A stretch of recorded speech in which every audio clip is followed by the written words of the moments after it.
Saturday, August the 30th. The Bible and Your Investments, Part 2. The word for you today, good little devotional. We have the new ones in. Come and get them or call and we'll get one to you.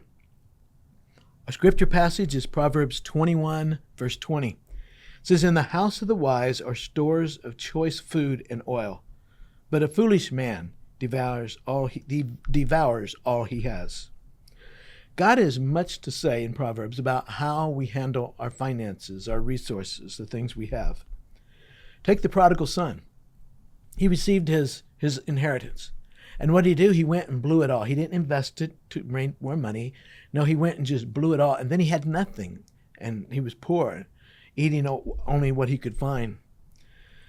Some people once said, it is not the high cost of living that is the problem. It is the cost of high living. Somebody else said there are two kinds of financial losers. Those who are lazy and refuse to work and make a good living, and then the hard workers who waste what they make in undisciplined spending. Somebody said instead of having money at the end of the week, some have too much week at the end of the money. Benjamin Franklin said a penny saved is a penny earned. Somebody else said spenders think about the present, savers consider the future. Somebody gave this formula. It's a simple formula, but it works. First 10% of your income, give to God.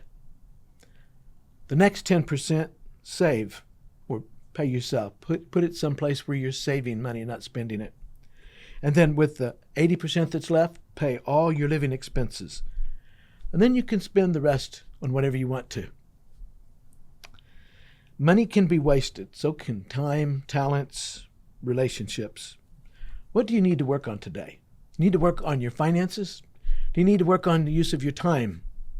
Time with your family, your relationships. Invest, whether it's money, family, relationships, whatever it is, invest the most in the things that are most important to you. God's got a lot to say about that, and he gives a lot of wisdom.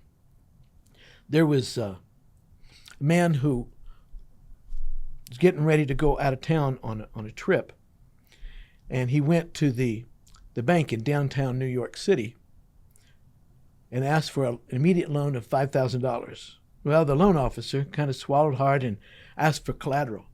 The man says, here are the keys to my Rolls Royce. Okay, so the loan officer promptly asked a clerk to drive the car into the bank's underground parking for safekeeping and gave the man $5,000. 2 weeks later, the man returned to the bank and asked to pay off his loan and get his car back. The loan officer said, that'll be $5,000 in principal and $15.40 in interest. The man wrote out a check, got up, and started to walk away. Wait, sir, the loan officer called after him. While you were gone, I learned you're a millionaire. Why in the world would you need to borrow $5,000? The man replied, where else could I safely park my Rolls Royce in Manhattan for 2 weeks and cost only $15.40? Wisdom, sharp, shrewd. And God's got a lot of that in the book of Proverbs in dealing with our finances. I encourage you, look through the book of Proverbs. See how God can help you to make good decisions. Like this guy with his car. Have a great weekend, and I hope to see you Sunday.